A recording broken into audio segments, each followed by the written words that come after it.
from locally on our team, from as well as across the world. And the topic for today's session is monitoring the Soufriere Hills Volcano, an overview of the ongoing monitoring, the evolution, the methods, and the challenges faced. So in terms of housekeeping, as we usually go through, if you are experiencing any issues with regards to your connection on Facebook or YouTube, because as you know, we are live streaming on the GRU Montserrat YouTube page. If you're experiencing any difficulties, just log off quickly and come back on. Radio listeners, you are welcome to participate by calling in to Radio ZJB on 491-7227, or you can WhatsApp us on 495-2029, and we're looking forward to your participation. So, our guests today include Mr. Roderick Stewart, who is volcano seismologist at the MVO and former MVO director. Roderick will actually start our discussion today with a 15-minute presentation. We also have in the house Mr. Carlisle Pico Williams, and we are very pleased to have Pico with us. He is the instrumentational engineer at the MVO. We also have on the line, direct from the United States Geological Survey, renowned volcanologist, Dr. Andy Lockhart. So it's promising to be an engaging session, and we're asking everybody who's listening at home and abroad to please join in. Let's talk, let's discuss the journey of Soufriere Hills of the past 25 years. So without further ado, I'd like to pass the session over to Mr. Roderick Stewart. It's our pleasure to have you introduce the opening presentation. Okay, thank you, Vita. So I'm just going to quickly give an overview of monitoring of the volcano, and I have this short presentation here. So we start off, what is monitoring? It's very simple. We measure or we observe something, we process the data that's from that, and then we store that. Is the presentation being shared? Should be. Oh. Okay. Please hang on a second. I'm slightly confused because I'm not sure if I've got my presentation being shared or not. Yes, it is. Okay.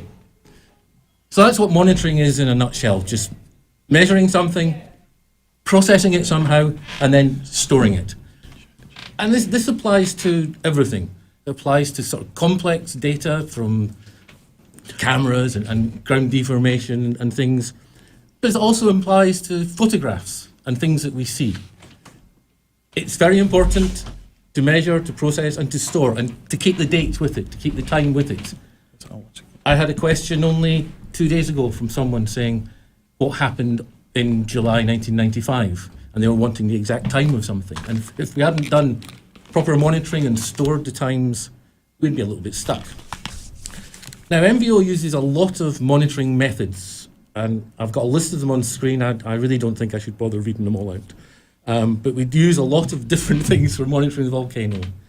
But we really have 5 core monitoring methods, the ones that we sort of base our analysis on, our assessments on.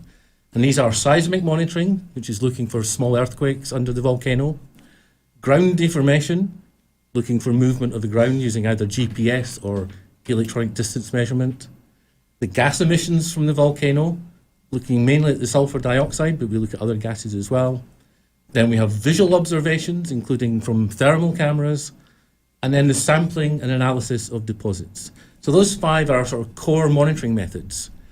But the big challenge with this eruption is it's been going for 25 years, and technology has changed, and the science has changed in that time. And one of the big challenges is sort of keeping a constant level of monitoring and being able to compare data from today with the data from 25 years ago. This is a map showing the monitoring stations that we have on Montserrat. I haven't counted them recently, but I think there's more than 50 in total. Michael's nodding to me. The stations are all fairly similar. They consist of equipment in boxes, often people staring at it wondering why it's not working. So this is a seismic station with a seismometer to measure ground vibration, a GPS receiver site, lots of boxes, lots of things, a spectrometer for measuring gas. What these stations have all got in common is that they're usually in a remote location. Less than 50% of our stations can be reached by road. And for the core monitoring technologies, I think it's even higher than that. We're probably less than a third of the stations are reachable by road. There's no power, so we have to have power there with solar panels, and we have to send the data back with a radio link. And this is a real challenge, is just keeping these things running. Everyone's aware that MVO has frequent use of a helicopter, although that's changed a little bit recently. People think that we use the helicopter to make observations. The largest use of the helicopter is actually taking labourers out into the field and cutting down the vegetation around these stations. Because things grow, they grow over the solar panels, and if we don't regularly maintain the stations, we will actually lose them. And unfortunately, because of some recent not having the helicopter regularly, it's got quite difficult to get into these stations. So the challenge is to really keep these stations running and doing sort of routine maintenance on them. Again, here's just a camera site showing solar panel and the antenna. So the challenges, station access and power, which I just talked about. Getting to the stations, maintaining them, because they're having to work in a very tough environment. Telemetry, getting the data back from the stations is a big challenge. And then continuity, the word I put here is basically being able to compare data from today with data from 25 years ago, actually combining our data sets together. The data telemetry is a big challenge. And the main problem for that is that the volcano is volcano-shaped. We have to use radios to send back data, and these radios require you to be line of sight. The receiver has to see the transmitter. And if you just had MVO in the volcano, you look at the volcano, you'd only see 50% of it. You can't see things round the back. So we have to have long radio paths. And this is just a map showing our seismic stations and the radio paths that they use. And stations on the east of the island are fired all the way up to Soufriere Hills, to a repeater. Soufriere Hills can't see MVO, so they then go down to Alveston, and then from Alveston up to MVO. So they go through 2 repeaters. Stations on the south of the island go to Garibaldi Hill and then to MVO. So maintaining a sort of complex radio network is very, very important. And this, in some ways, is getting more difficult. Back in the early days of the eruption, we didn't have the mobile phone network that we have now. We didn't have the demand on bandwidth, so you could just come in with your radios, set them up and work. But now we're having problems competing with the bandwidth. I mean, some of our stations use the same frequencies that Wi-Fi does, and we have to be much more aware of the telemetry aspects of it. Data continuity is another big thing. This is our favorite graph. It's a graph that shows 25 years of data for the entire eruption from 1995 up until now. And it shows plots for 3 different types of data: the number of earthquakes per day, the ground movement with our GPS network, and the SO2 emissions. But the networks change through time. If you look at the center plot, which is the ground deformation, we have a red line and we have a blue line. That's because the red line stopped working in 2018 because we had to take that station out. We have no station in there that has worked throughout the entire eruption. So it's very, very important to try and make sure that data can be compared backwards. And this often means when you put in a new bit of equipment, you need it to overlap with the old bit of equipment so you can compare them. It's very, very difficult to rip something out and then put something else in. But sometimes you're forced to do that sort of thing. So data continuity is incredibly important. There's also some very unusual biases. And this is one of my favorite ones. This is in seismology.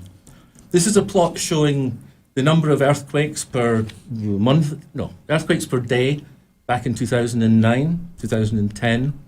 The top 2 plots show what look like maybe cycles of earthquakes. But the third plot down shows the number of stations that are actually operating, which is normally up around 8. But there was a period around here when we lost a lot of stations, and this was actually due to ash on the solar panels losing power.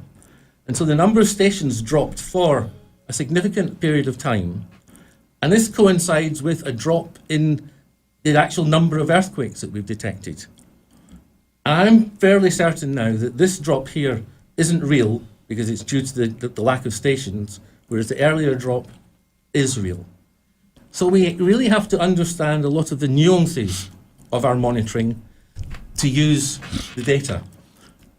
Every week we come on the radio and we say there's been 7 earthquakes. But that number depends on how many seismometers you've got, the noise threshold and other things. In truth, there's actually more than 7, but there's 7 that meet our criteria for reporting. And trying to keep that constant is very, very difficult. And it's even more difficult if you go back into history, back to the seismic activity in the 70s and the 30s when we didn't have instruments. Then when they talk about earthquakes, they were earthquakes that were felt. If we only had felt earthquakes during this eruption, we would have a much, much smaller data set. So we lose stations, and we lose stations, as we said, to ash on them. We also lose stations. There's a bushfire in, where was it? It was Amersham, that region. Broderick's Amersham last week, and this is one of our stations. We lost quite a few. Some of it just evaporated, just melted by the heat. Here's another amazing example of damage. This is one of our seismic stations. 5 solar panels, a pit with a seismometer, and then there's a big trench just off them. That's a volcanic bomb that was thrown out from the volcano and narrowly missed smashing up our station. So maintaining them is a challenge just in terms of the environment and the sort of wear and tear on our stations. And then the final thing to say is computing. We'd be nothing if we didn't keep and check this data that we've got coming in. So MVO has a large investment in computing, data storage, backups, things like this.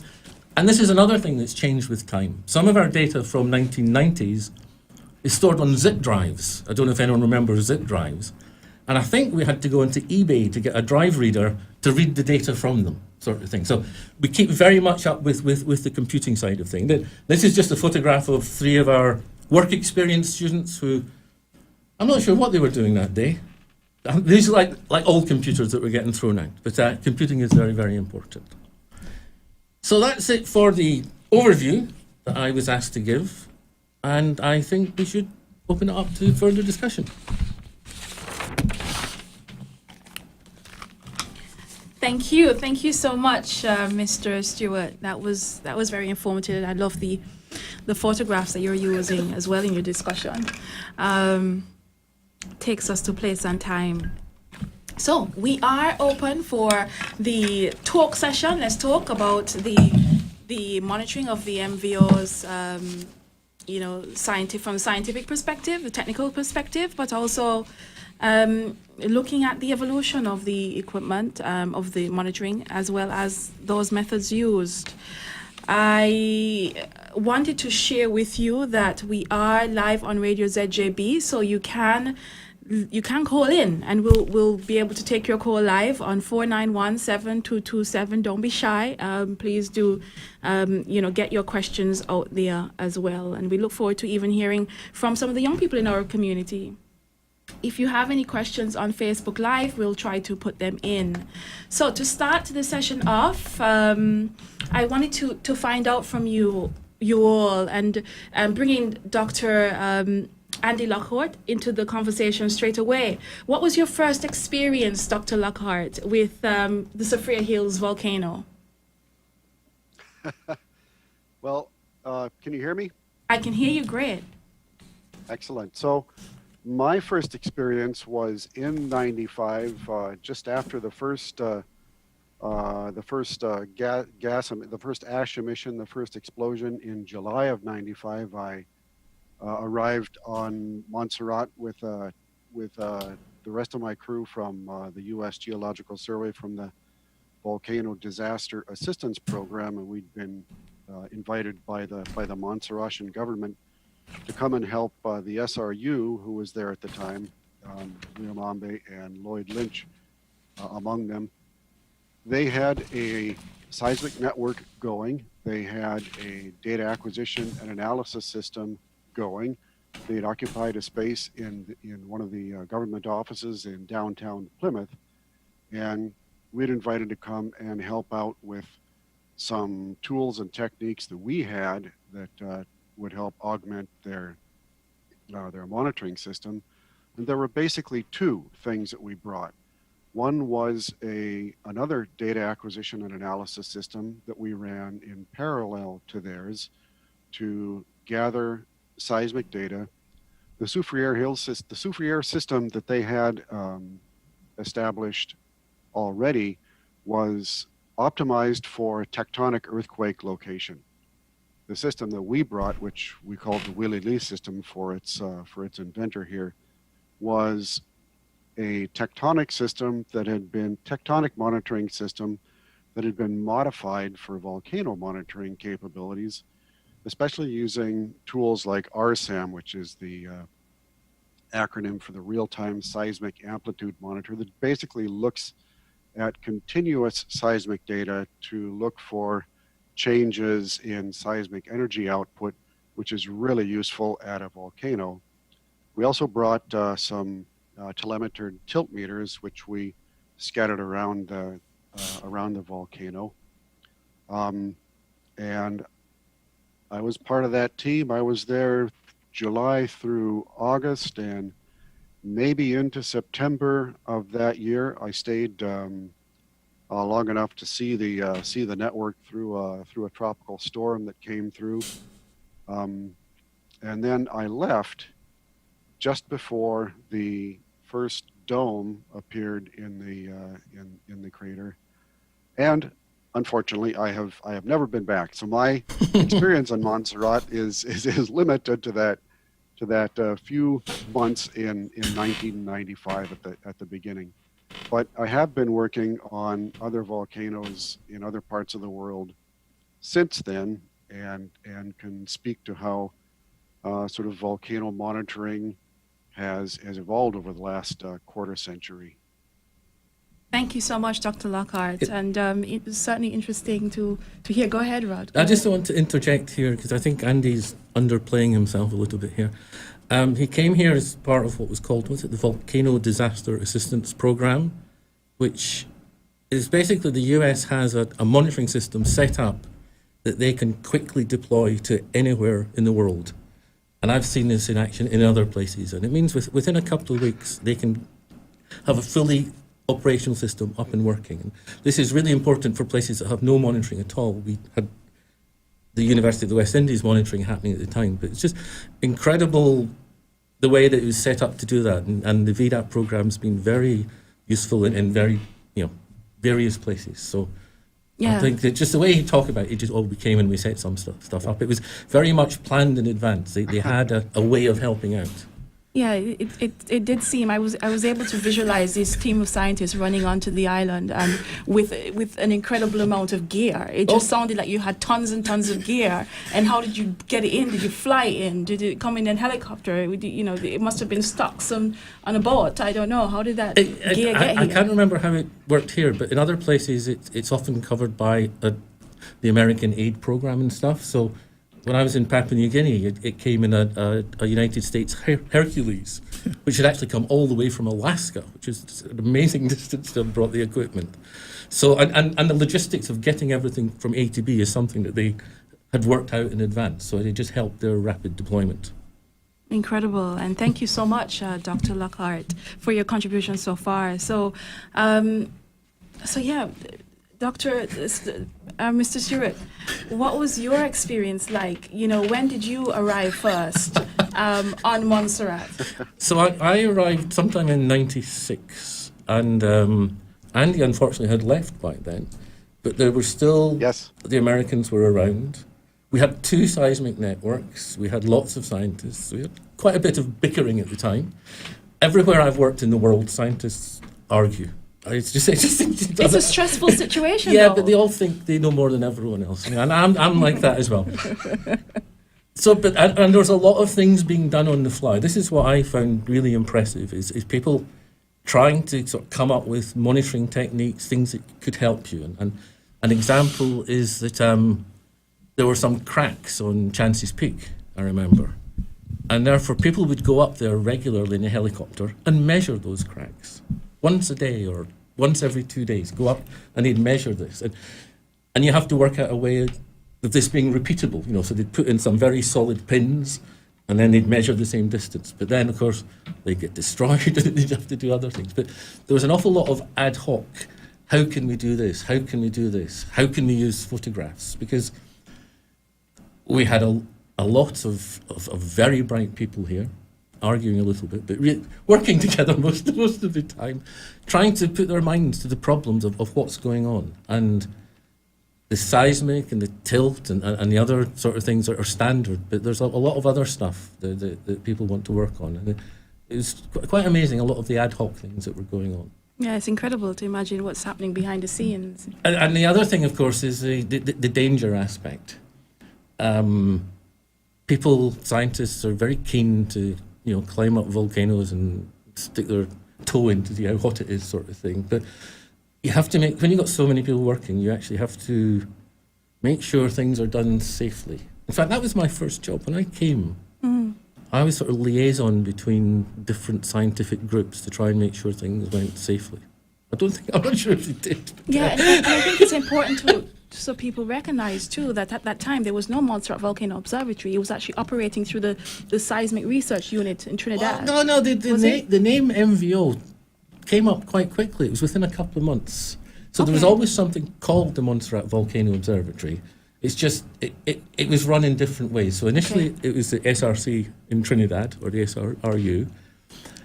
Then when USGS were here and British scientists and other people, they had like a rotating director system. Then we moved to the BGS, the British Geological Survey, running it. And then, how many years ago is it now? It went back to the University of the West Indies, the Seismic Research Unit. So, but it's a large problem managing these scientists, managing things. And another thing is just the scientific discussions. Every night we would have scientific discussions, and they were quite testy at times because of people. To say the least. To say the least. So over to you, Mr. Williams, and I've been asked to refer to you as Pico, which is what we all lovingly refer to you as on team at on Montserrat in general and also at the MVO. So tell me about your first experiences of the volcano. When did you arrive on the scene? Okay. What was it like in the field? All right.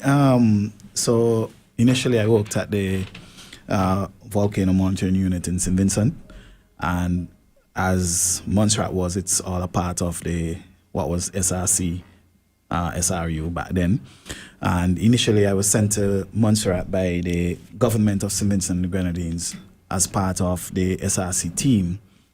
Back then the regional governments were trying to assist Montserrat in whichever way they can. And that assistance came. In 1998, I arrived on island. I was initially scheduled to come in 96. There were three of us at the unit in St. Vincent, and I had to give way to one of my co-worker. And then so we kept in touch trying to do different things. Richie Robinson, who was head of the unit in Trinidad at the time and was here very frequently. He was also my boss in St. Vincent, but was on loan to the SRC. I think he probably still is on loan. So there was that connection going. So we were all sort of a big team and all hoping to get out here. And whatever it is you're doing, you would always want to get to the action spot. And since we're all in volcano monitoring, Montserrat was sort of the apex of everything at the time. And, we're all itching to get a chance to come to Montserrat. My chance came in 98. And so I came in 1998, initially for 1 month. I stayed for 2 months and 2 weeks, stayed an additional 6 weeks working. And then came back again in May of that year and haven't left since. I was on a short BGS contract and then haven't left. But each time I came, basically, I stayed extra and, put in the work because there was a lot of work to be done, especially on the hands-on work. So there was a lot of scientific staff around doing work. Now you could actually go back and build a proper station. The element of risk is still there. It's less, but it's still an element of risk. But you could actually do something better, you know. And of course, with the advent of technology, we have more equipment that is geared and designed towards volcano monitoring. Back then, a lot of the equipment in Montserrat we couldn't afford when I came, and so we had to be developing and designing a lot more instruments back then. You know, so it's been great for me. Absolutely, and interesting what you said in terms of being, you know, being strapped with resources, and sometimes you having to create and manipulate your own equipment, which I know falls a lot in your lap. So interesting. Now, Dr. Lockhart, again, it would be interesting to hear from you your perspective on, you know, are there any monitoring techniques that were introduced here on Montserrat first that you've seen being used for the benefit of other countries around the world? Because I know you're renowned for your experience in volcanoes across the world. So it'll be interesting to hear your perspective there. I think of this as a continuum, sort of from one volcano to the next. And the thing that sticks out in my mind about the Soufriere Hills Volcano is, and Montserrat in general, is you look at Montserrat, it's a small island with a fairly large population that's very close to a small volcano. And it's a small dome-forming volcano, which is a specific type of volcanoes that you know in the spectrum of general volcanoes, and it's kind of the first time that we had in the USGS worked on a system like that, where you had a small dome-forming volcano with sticky magma and a population basically trapped around its sides. And so monitoring for that situation is a very different prospect from monitoring on a volcano where people are not near it and who might have time to get ready, time to flee if something happens. So in Montserrat, for us, the focus was really on getting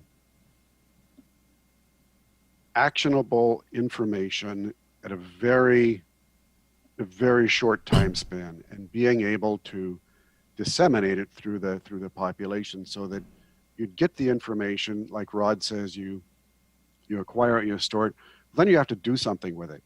You have to be able to use it in a way that gets people out of the way, because as volcanologists, as scientists, our job dealing with these volcanoes is primarily to save lives. And if we're not saving lives, we're not doing our job. So working on those sorts of time frames has become more common at volcanoes in places like Indonesia, where you do have very large populations around them.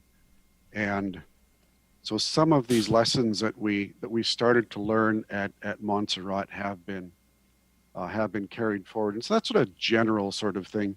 As far as specific tools, the tilt meters that we put on Montserrat didn't really do much for us, except in one case where one of the tilt meters had a precursory signal to an explosive event, a cracking of the old dome.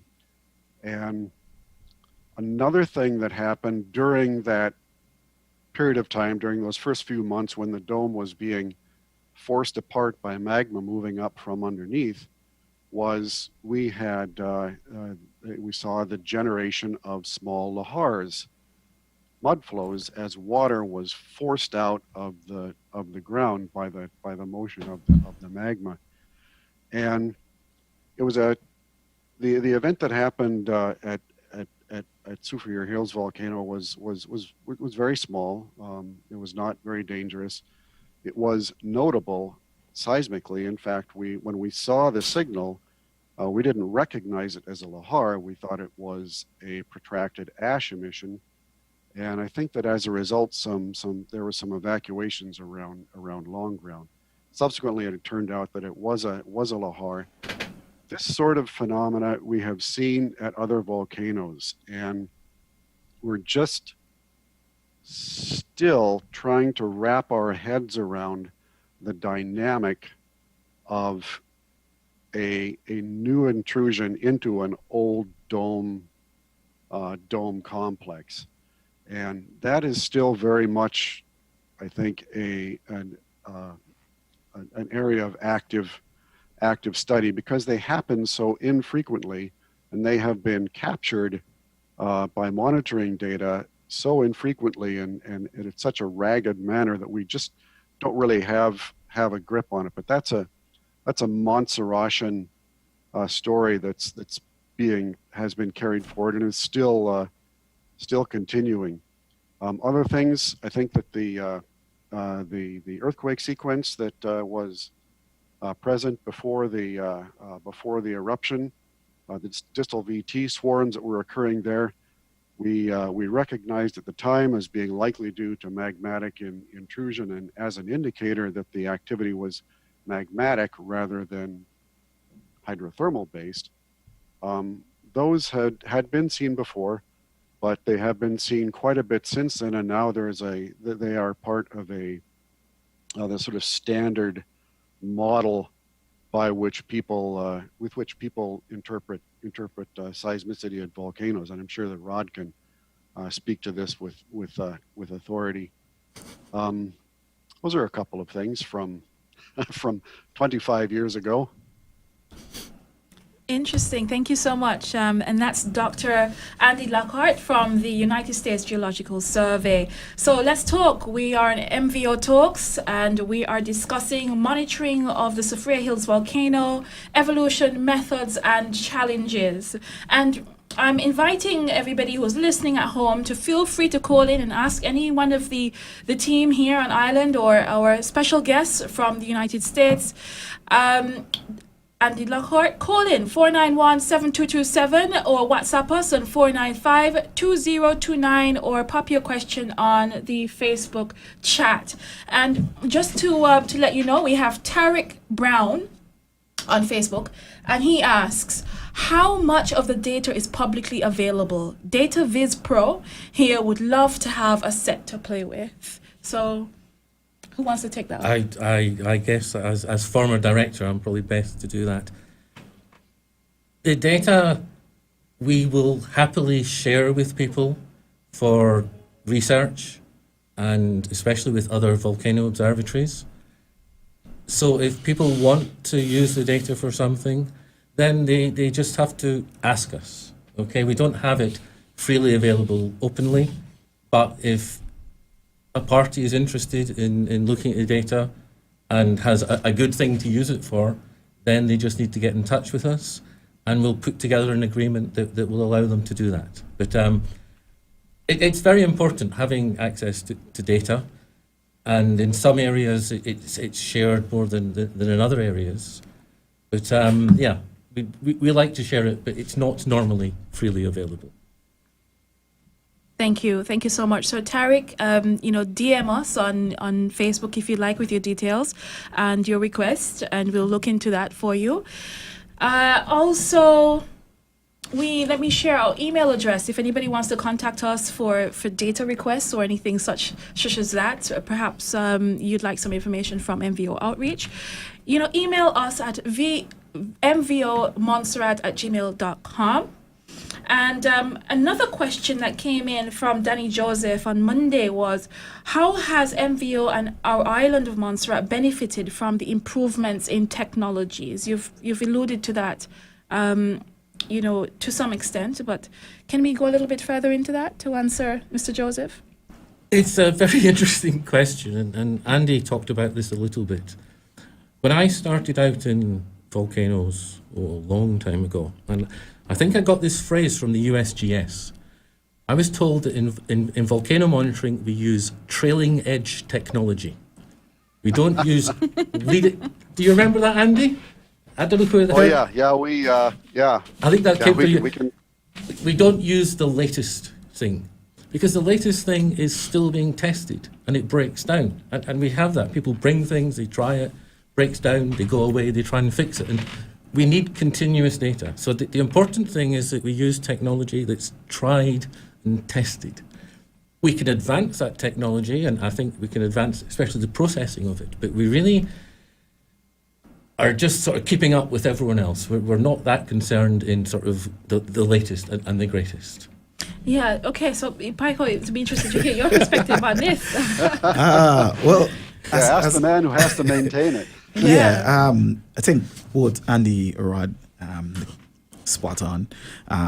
Definitely trailing technology, but it feels very very cutting edge to us, and we do get some cutting edge, and we do have a lot of input from persons who are very modern with their fingers. So the programmers have been at it. You know, there's a lot of tools to try to make what feel trailing edge, cutting edge. But you know, it's very important. I think I alluded early on to the safety aspect of it, and that's what I think the statement that Rod made is speaking to, the safety aspect of it, because we have. I like to remind person that MVO is really a monitoring observatory, and that's our first and primary objective.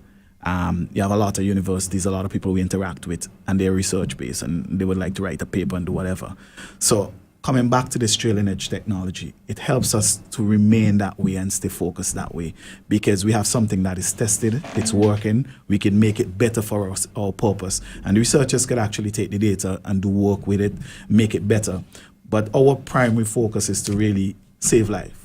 You know, that's our first thing, to get that information out. And if we have things that we continually just trying to upgrade Windows 20, Windows 25, Windows 106, then somewhere along the line something break, we can't fix it. An important thing to note is that, as Andy said, the maintenance of it, it's hard because you're stuck in the middle. So some industries do not maintain what you have, so you're forced to learn to maintain it because it's so far behind. But keeping it working is very important, and that is what works. Yes. So you have to stick with that. So it's kind of a striking that balance. Thank you. And before we go on, so stick a pin right there. We had a call, and our caller is gone. So it's getting excited there to hear what the general public have to contribute and to ask to you gentlemen. So yeah, let's continue. Let's continue. To add to what Paiko was saying, the USGS, I remember at one stage. Okay, we have a caller again, so just put a pause right there. And caller, good morning and welcome to MVO Talks. Yeah, good morning to you. Good morning, Mr. Wilson. Can you tell me whether your last SAC advisory report is available? Yes.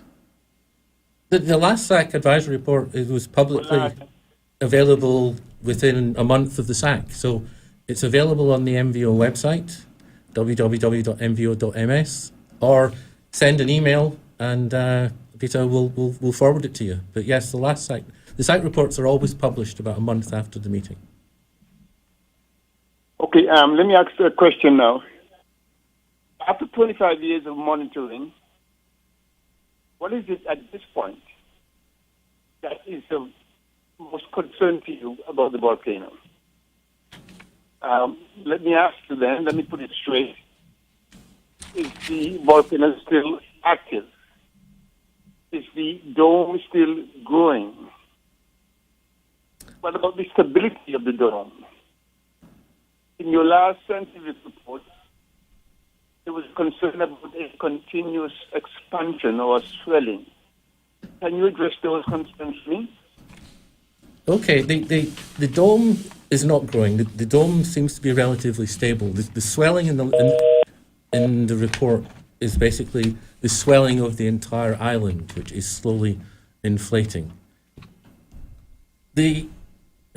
I don't like using the word concern, but the thing that sort of surprises me at the moment is that the volcano hasn't gone quiet.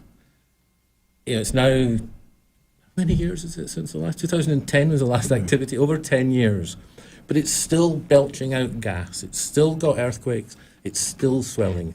The volcano has not gone back to a quiet state, which it was probably in before the eruption.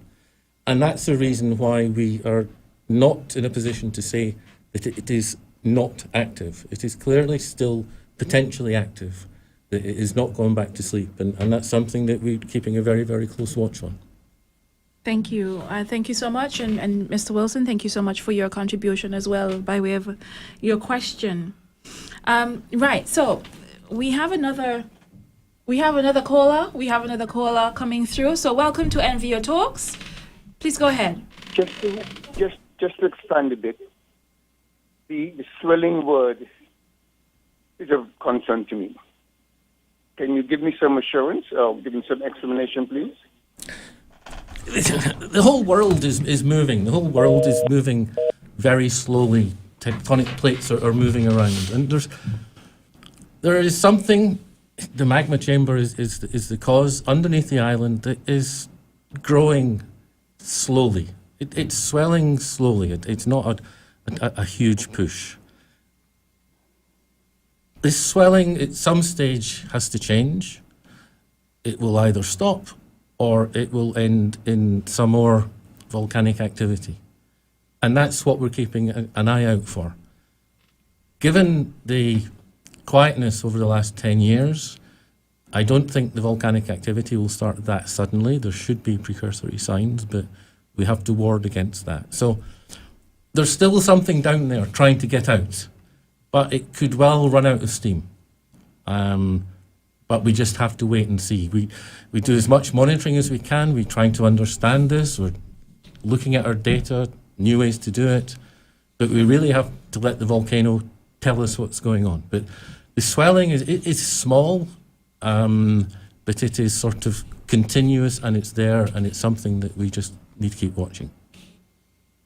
I hope that answered the question. Okay, thank you so much, Mr. Stewart. Now, back to our chat on Facebook Live. We have, I'm going to try to pronounce his name, Solistaniani, who has commented on Facebook, and the comment was, Rod Stewart, I love your presentation.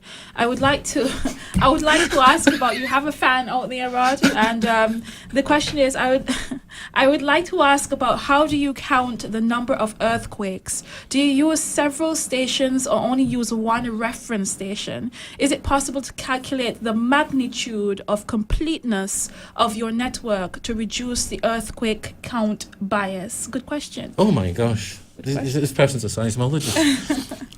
Yes, we have about 10. She's very smart. Yes, we have about 10 seismic stations in total, which allows us to detect the earthquakes, to locate them, and to measure their magnitude. So we know roughly where they are. The magnitudes, I think the largest we've had is magnitude 4, but they're normally magnitude 2.5 or less.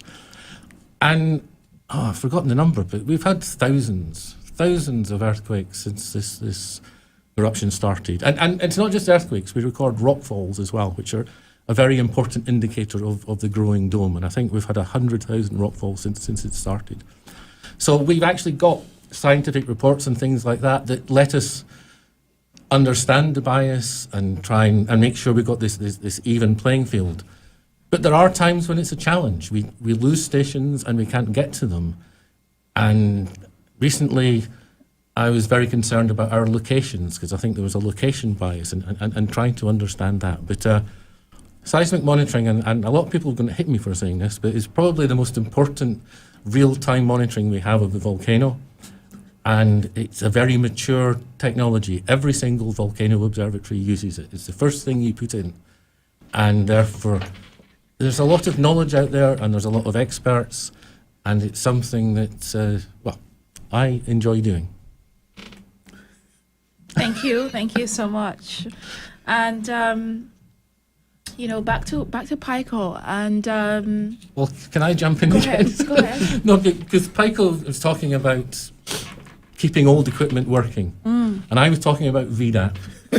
And I remember back in the days that the Americans, for their monitoring, had used it on this small computer, because computers were not that easy to get in those days. I think it was a Tandy computer, and it was going out of production. And the United States Geological Survey, I think, bought up every single Tandy computer they could find, just in case they needed them in the next few years. Okay, and again, good morning to MVO Talks. We have another caller on the line. Go ahead, caller. Hold on. Sorry, it's a motorbike. Yes, I'm just calling. I have some newspaper clippings from like USA Today, going back at the time of the height of the volcano. I came across them. And also, at the height of the volcano, a lot of people did have computer. And I used to come home from work and, you know, we would go into MVO and do printout. So I have like 2 binders of printout at that time with the height of the volcano. Are you interested in them, or you have those reports? Absolutely, we're interested in them. And because, you know, I'm going down in age.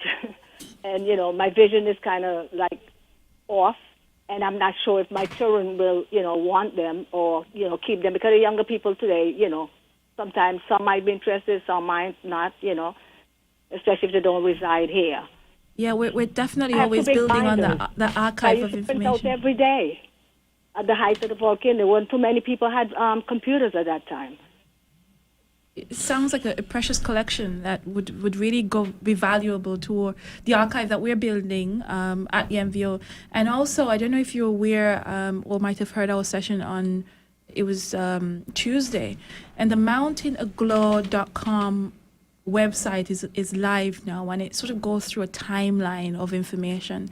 And the team that have been working on that have been doing exactly that, trying to source old clippings and so on. So that would be an incredible value to that archive for educational purposes and outreach, and as well as for just the history of our volcano. So thank you so much for that. I don't know if you can scan and send to us by email, or if you want to throw it in a post, but we can talk about that later on. You can, if you have WhatsApp, you WhatsApp us at 4952029. I will talk through the details. So thank you so much, Kola, for that. Can I just add to that? Because scientists who have been coming here and working, they don't think about posterity. And so they're not very good at keeping records and things. And there's quite a few things missing in our archive when you go back to the early days, trying to piece things together. And so any resource like that that's out there is very, very useful for us to try and get a complete archive. Okay, and again, absolutely loving our Facebook followers today, and thank you so much for your engagement. We've got Don Gordon Pearson, who's asking the question, if money were no object, if money was an object in the ideal world, is there some equipment or method that would be useful in understanding the status of the volcano? And I'm going to put that call out to that question out to Dr. Lockhart first, and then I'll bring it around to I'm going to hear what Pico has to say as well. So Dr. Lockhart, you first. If money was no object, what should we have? It has never been the case that money was no object, and so it's not a question that I think many of us are used to thinking about. But yeah, in my opinion, what you would want would be many more seismic stations for array seismology. You would want a very large number of deformation monitors scattered over the volcano, both GPS and tilt. You would want a good network of telemetred gas monitoring equipment. And of course, if money were no object, you'd have a geostationary satellite parked above Montserrat, keeping a 24-hour view of the volcano. But yeah, you know, money is the object, and that's really not the world that we live in. Okay, so that's so Don Gordon Pearson, you've heard it directly from one of the men who are responsible for all bringing the gear. He has that knowledge, that background, and he's saying, well, it's not often the case, but we can dream as to how we can always make it better. And Pico, is there anything? If I can, for purposes of comparison, since we are talking about the sort of thing that the USGS does, and I have to say that the work that the USGS does in VDAP is fully paid for by USAID. So it is U.S. foreign aid that's doing it, and they basically are contracting to the USGS to do this work. But we have, like Rod suggested, we have a cache of equipment at our observatory, which is capable of doing two complete volcano responses, which is to say that we can do, like we did in Rabaul in 1994, Rod, we can come in and do a complete volcano observatory installation twice with what we've got in our cache. And the basic cost of that kind of equipment comes to something around $250,000 US. That's the cost of the equipment to do a fundamental volcano observatory. Now, I think that what you've got in Montserrat is, looking at the number of stations you got, it's worth much more than that. And that's correct, because you've got a history, you've got a population, and Montserrat merits a much higher level of monitoring than VDAP would be able to provide tomorrow. But I'm sorry, I have another thing, which is sort of feeding on what Pico and Rod said about the state of Montserrat right now. And Pico said that he's very busy because, as opposed to during a crisis when you just have to get out and get something done quickly and get back before you incur much hazard, now he's very busy getting back to the stations, solidifying the stations, making them, hardening them, making them last longer, and making them capable of, making the networks capable